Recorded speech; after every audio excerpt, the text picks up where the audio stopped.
여러분 2월 한 달도 우리가 기도의 꽃을 피우는 모든 성도들 되기를 간절히 소망합니다. 오늘 본문 사무엘상 1장에 보면 누가 등장하냐면 우리 따라해 볼까요? 한나라는 여인이 등장합니다.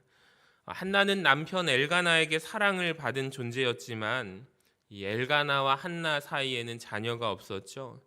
자녀를 낳지 못하는 고통은 이 한나가 당시에 받았던 고통이 하나님 앞에서 이스라엘 백성들이 영적인 상태를 의미하는 것이기도 합니다. 여러분, 이스라엘이 경험한 고통이 비슷하다라는 것을 말하기 위해서 사무엘상의 1장의 말씀이 한나의 이야기로 시작이 되는데요. 오늘 1장 1절 말씀을 보시면 에브라임 산지 라마다임 소빔에 에브라임 사람 엘가나라 하는 사람이 있었으니 그는 여로함의 아들이요 엘리후의 손자요 도후의 증손이요 숲의 현손이더라 라고 기록하고 있습니다. 여러분, 이것은 잘 보시면 좀 길죠. 엘가나라는 사람을 소개하기 위한 그 사람의 족보가 길게 기록되어 있습니다. 족보를 왜 길게 기록했을까요? 여기에는 이유가 있는데요. 엘가나 집안은 전통 있는 가문이다라는 것이고 또 유복한 가문임을 강조하기 위해서입니다. 그런데 2절 말씀에 보시면 그 사람에게 두 아내가 있었습니다. 한 사람의 이름은 한나요, 한 사람의 이름은 브닌나라. 브닌나에게는 자식이 있고 한나에게는 자식이 없었다라고 말씀하고 있습니다. 여러분, 엘가나에게 아내가 2명 있습니다. 브닌나라는 아내와 한나라는 아내입니다. 근데 두 여인에게 한 사람은 자식이 있었고 한 사람에게는 자식이 없었습니다. 여기에서부터 갈등이 시작되게 되는데요. 6절 말씀을 보시면 여호와께서 그에게 임신하지 못하게 함으로 그의 적수인 브닌나가 그를 심히 격분하게 하여 괴롭게 하였다라고 말씀합니다. 브닌나라는 여인은 한나의 적수였습니다. 한나를 심히 격분하게 합니다. 브닌나는 한나를 심히 괴롭힌 존재였습니다. 7절에 보면 매년 한나가 여호와의 집에 올라갈 때마다 남편이 그같이 하매 브닌나가 그를 격분시킴으로 그가 울고 먹지 아니하니라고 되어 있습니다. 매년 여호와의 집에 올라갈 때마다, 이것은요 매년 하나님 앞에 예배를 드렸다라는 의미죠. 그럼에도 브닌나는 여전히 한나를 격분시킵니다. 이로 인해서 한나는 고통을 겪게 되고 한나는 절망하고 분노하게 됩니다. 그런데 엘가나는 한나에게 있어서 좋은 남편이었습니다. 엘가나는 한나를 위로하고 배려하지만 한나에게는 아무런 소용이 없었습니다. 아이를 낳지 못하는 것으로 인해서 마음이 괴로웠기 때문입니다. 그래서 그녀의 마음은 평안하지 않았습니다. 여러분, 우리도 마찬가지예요. 누군가로부터 공격을 받게 되게 되면 마음이 참 힘들어집니다. 근데 이것은 우리가 세상에서 경험할 수 있는 일이죠. 세상 사람들은 상대방의 약점에 대해서 잘 압니다. 그 약점을 계속 공격합니다. 계속 상처를 줍니다. 이게 세상의 방식입니다. 그런데 10절 말씀에 보면은 한나가 마음이 괴로워서 여호와께 기도하고 통곡하며 라고 되어 있습니다. 그러니까 한나는요, 상황이 기도할 수밖에 없는 상황이었습니다. 울분에 차서 탄식하고 하나님 앞에 기도합니다. 근데 브닌나를 보세요. 한나를 심히 격분하게 하고 괴롭게 합니다. 한나에게는 자녀가 없는 아픔보다 브닌나가 괴롭히는 것으로 인해서 마음의 고통이 컸습니다. 그러니까 브닌나라는 존재는 한나로 인하여 기도하게 합니다. 브닌나로 인해서 기도한 한나는 마침내 사무엘이라는 자녀를 낳게 됩니다. 한나는 자기의 아픔을 가지고 누구에게 나아갔냐면 하나님께 나아갔습니다. 하나님 앞에 기도할 수밖에 없었습니다. 여러분, 우리도 삶 속에서 경험하는 아픔에 어떻게 반응하는가, 이것이 참 중요합니다. 우리가 느끼는 고통에 대해서 우리는 어떻게 반응하는가, 여러분, 이게 참 중요합니다. 그러니까 성도는 하나님께 기도하는 자입니다. 여러분, 우리 모든 문제를 기도로 풀어가시기를 주님의 이름으로 간절히 축원합니다. 기도로 해결하지 못하는 문제는 없습니다.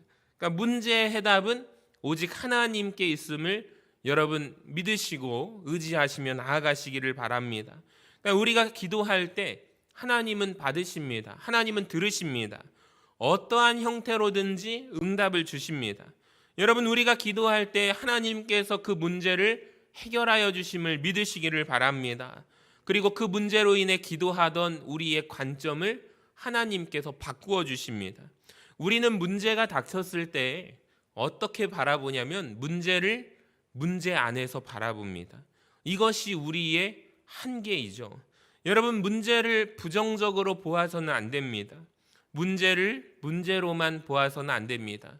어떤 분이 이런 말씀을 하시더라고요. 문제 속에서 문제만 바라보니 문제가 더욱더 커졌다라고 말씀을 하십니다. 여러분, 맞습니다. 우리에게 필요한 것은 하나님 앞에 기도입니다. 기도할 때 우리가 경험하는 게 무엇이냐면 우리의 모든 문제를 하나님께서 응답하여 주시고 우리에게 그 문제를 해결해 주시기도 하지만 문제를 바라보는 우리의 시선이 바뀐다라는 것입니다. 여러분, 문제 안에 있는 하나님의 축복을 바라보시는 저와 여러분 되시기를 주님의 이름으로 간절히 축원합니다. 나를 힘들게 하는 상황으로 인해서 문제 속에 파묻혀서 우리가 하나님의 주시는 복을 바라보지 못한다면 그것은 우리는 진짜를 놓치는 것입니다. 제가 한 이야기를 들려드릴게요. 이집트의 나일강이라는 강이 있습니다. 이 강은요, 역사적으로 끊임없이 해마다 범람하던 강이었습니다. 나일강이 범람하면 이집트에 홍수가 납니다. 여러분, 이집트에 홍수가 날 때 이 아프리카 위쪽에서 밀려 들어온 흙으로 인해서 나일강 유역에 삼각주가 형성이 되는데요. 그곳에 농작물을 심어 수확하면서 애굽은 일찍이 도시국가를 형성하게 되었습니다. 그러니까 어찌 보면 홍수가 일어난 것이 오히려 그 나라 사람들에게는 복이다라는 것입니다. 그런데 최근 들어서 홍수로 인해서 나일강이 범람하는 것을 막기 위해서 수로를 놓고요, 댐을 설치하였습니다. 그 후에 어떻게 되었을까요? 나일강 물은 더 이상 범람하지 않게 되었습니다.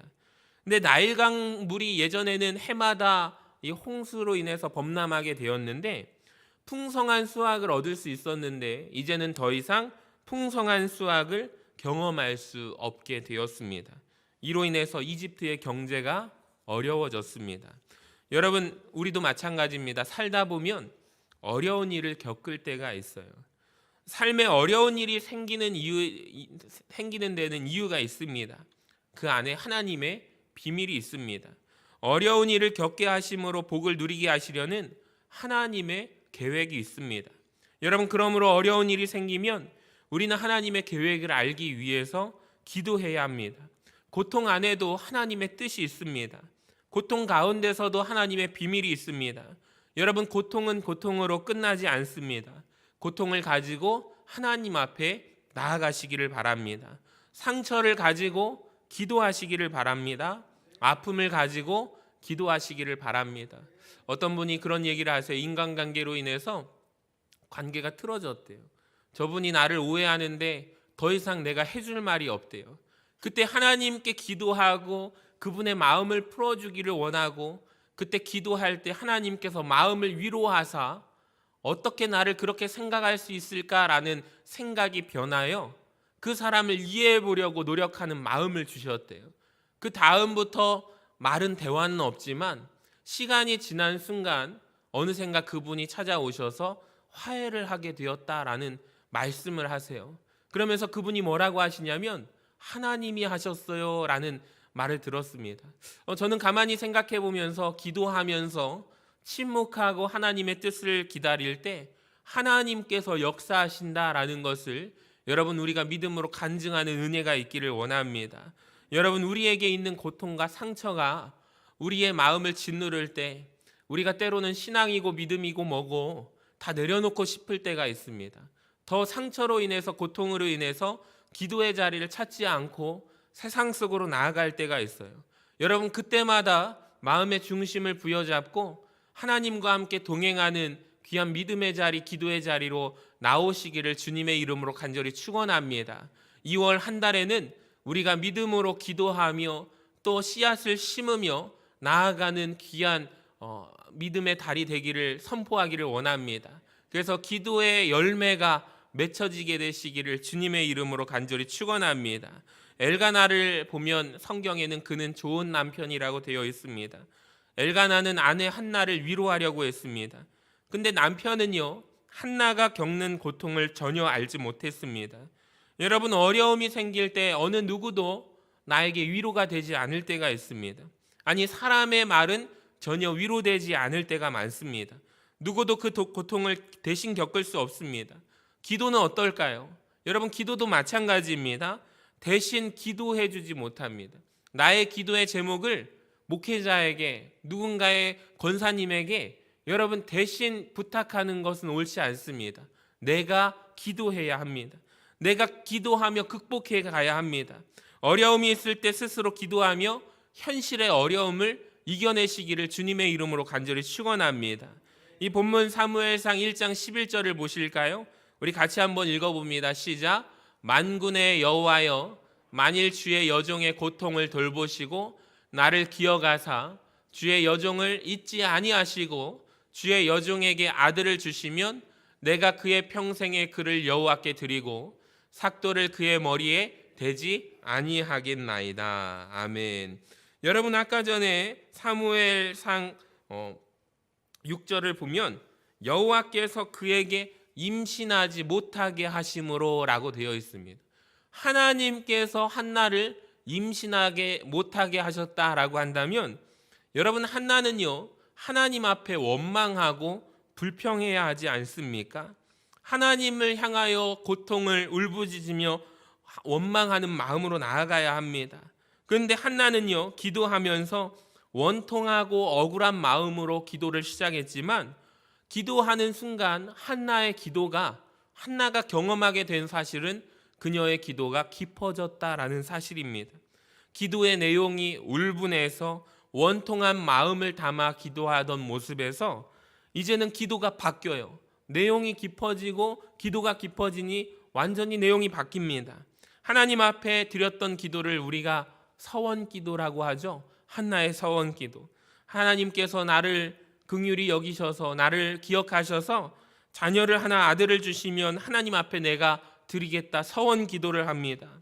그러니까 한나는 자기의 소원이 성취되기를 기도한 것이 아니라 하나님을 위하여 헌신하겠다라는 마음으로 바뀝니다. 사랑하는 여러분, 우리의 기도도 마찬가지입니다. 처음에는 우리 자신의 문제로 답답함 가운데 기도를 하지만 여러분, 기도를 하면 우리의 기도가 깊어집니다. 기도가 달라집니다. 우리가 기도할 때 하나님께서 우리의 생각을 바꾸어 주십니다. 문제로부터 빠져나와서 하나님께 집중하게 하십니다. 여러분, 문제가 있을 때 하나님 앞에 기도할 때 일방적으로 기도하죠. 자기의 감정과 생각을 모두 하나님 앞에 쏟아놓는 것입니다. 감정과 생각을 모두 쏟아놓으면 이제 하나님과 함께 독대합니다. 하나님의 음성에 귀를 기울이게 되는 거예요. 그때서 비로소 하나님과 대화를 하게 됩니다. 여러분, 그렇게 해서 하나님의 마음을 깨닫게 되면요, 그 후에 우리의 기도가 달라집니다. 한나가 이렇게 기도하는 모습을 누가 보았을까요? 엘리 제사장이 보았습니다. 한나가 기도하는 모습이 성경에 보니까 그녀의 입술만 움직이고 음성은 들리지 않았대요. 그러자 한나가 기도하는 그 모습이 술에 취한 모습이라고 제사장은 생각을 했습니다. 그만큼 한나는 간절히 기도를 합니다. 한나는 하나님과 함께 교통한 사람입니다. 엘리 제사장의 입장에서 그렇게 기도하는 사람을 처음 보았습니다. 그렇게 기도하는 사람이 그 당시에는 희귀했기 때문입니다. 이것을 통해서 우리는 무엇을 볼 수 있습니까? 이 당시의 영적인 상황을, 영적인 상태를 우리는 알 수가 있습니다. 엘리 제사장은 그녀가 한나가 기도하는 것을 말립니다. 그리고 한나를 향해서 뭘 하죠? 책망을 합니다. 기도하지 않는 사람이 기도하는 사람을 책망하는 모습입니다. 사랑하는 여러분, 한나는 격식 없이 기도합니다. 그런데 한나가 드렸던 기도는 하나님께 상달된 기도입니다.